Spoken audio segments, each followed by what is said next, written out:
నల్గొండ, ఖమ్మం, వరంగల్ పట్టభద్రుల BRS MLC అభ్యర్థి ఏ Rakesh Reddy nomination సందర్భంగా బుధవారం నల్గొండ పట్టణంలోని లక్ష్మీ గార్డెన్లో కార్యకర్తల సమావేశాన్ని నిర్వహించారు. ఈ సమావేశానికి ముఖ్య అతిథిగా మాజీ మంత్రి సూర్యాపేట ఎమ్మెల్యే జగదీష్ రెడ్డి మాట్లాడారు. నల్గొండ, ఖమ్మం, వరంగల్ పట్టభద్రుల బీఆర్ఎస్ ఎమ్మెల్సీ అభ్యర్థి ఏ రాకేష్ రెడ్డి నామినేషన్ సందర్భంగా బుధవారం నల్గొండ పట్టణంలోని లక్ష్మీ గార్డెన్స్లో కార్యకర్తల సమావేశాన్ని నిర్వహించారు. ఈ సమావేశానికి ముఖ్య అతిథిగా మాజీ మంత్రి సూర్యాపేట ఎమ్మెల్యే జగదీష్ రెడ్డి హాజరై మాట్లాడుతూ కాంగ్రెస్ బీజేపీలో కేసీఆర్ బస్సు యాత్రతో వణుకు మొదలైందని, కేసీఆర్ పని అయిపోయిందనుకున్న వాళ్ళందరూ ప్రజలు బ్రహ్మరథం పడుతుంటే భయపడిపోతున్నారని అన్నారు. జరుగుతున్న పరిణామాలే కేసీఆర్ ఎందుకు ఓటు వేయాలో స్పష్టం చేస్తున్నాయని, నాగార్జున సాగర్ ప్రాజెక్ట్ కేఆర్ఎంబీ చేతిలోకి ఎలా పోయిందో ఆలోచించాలన్నారు. నల్గొండలో 1,00,000 మందితో మీటింగ్ పెట్టి కేసీఆర్ గర్జిస్తే అసెంబ్లీలో తీర్మానం చేయక తప్పలేదన్నారు. ఈ కార్యక్రమంలో MLA Palla Rajeshwar Reddy, MLC Kotireddy, MLC అభ్యర్థి Rakesh Reddy, MLC Tatamadhu, Satyavathi Rathod, DCCB chairman Gongidi Mahender Reddy, మాజీ ఎమ్మెల్యేలు, ఎమ్మెల్సీలు, ఎంపీలు, సెడ్పీ చైర్మన్లు, ఇతర ప్రజాప్రతినిధులు పాల్గొన్నారు. ఈరోజు వరంగల్, ఖమ్మం, నల్గొండ పట్టభద్రుల శాసన మండలి ఉప ఎన్నికకు బీఆర్ఎస్ పార్టీ అభ్యర్థిగా యనుగుల రాకేష్ రెడ్డి గారు నామినేషన్ వేయడం జరిగింది.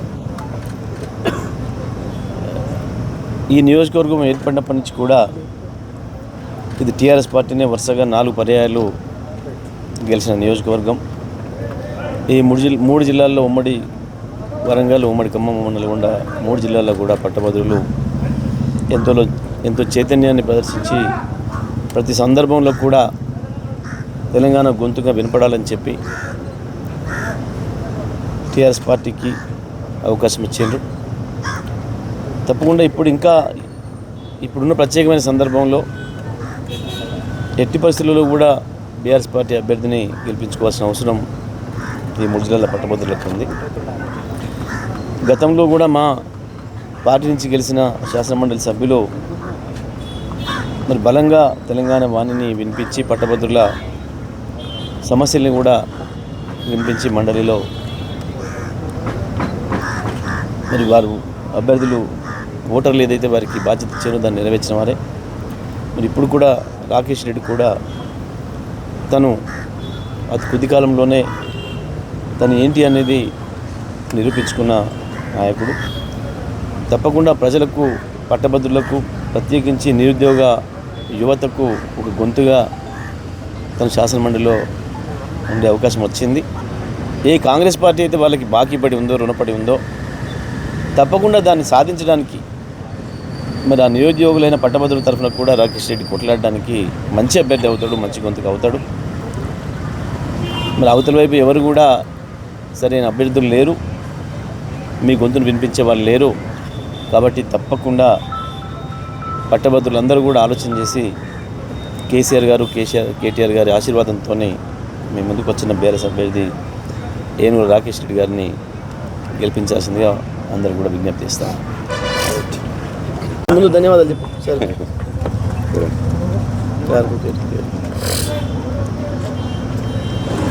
వరంగల్, ఖమ్మం, నల్గొండ పట్టభద్రుల నియోజకవర్గానికి గాను బీఆర్ఎస్ అభ్యర్థిగా నన్ను ఎంపిక చేసినందుకు తెలంగాణ తొలి ముఖ్యమంత్రి, బీఆర్ఎస్ అధినేత శ్రీ కేసీఆర్ గారికి, బీఆర్ఎస్ వర్కింగ్ ప్రెసిడెంట్ శ్రీ కేటీఆర్ గారికి, హరీష్ రావు గారికి, అదేవిధంగా మా 3 ఉమ్మడి జిల్లాల అధినాయకులు జగదీశ్వర్ రెడ్డి గారు, దయాకర్ రావు గారు, సత్యవతి రాథోడ్ గారు, పల్లా రాజేశ్వర రెడ్డి గారు, మిగతా ముఖ్యులందరూ కూడా పేరు పేరున అందరికీ నేను ధన్యవాదాలు తెలియజేస్తా ఉన్నాను.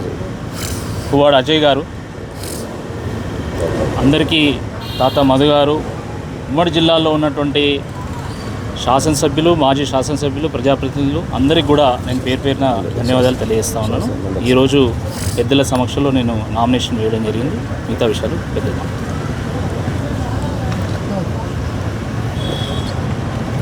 ఈరోజు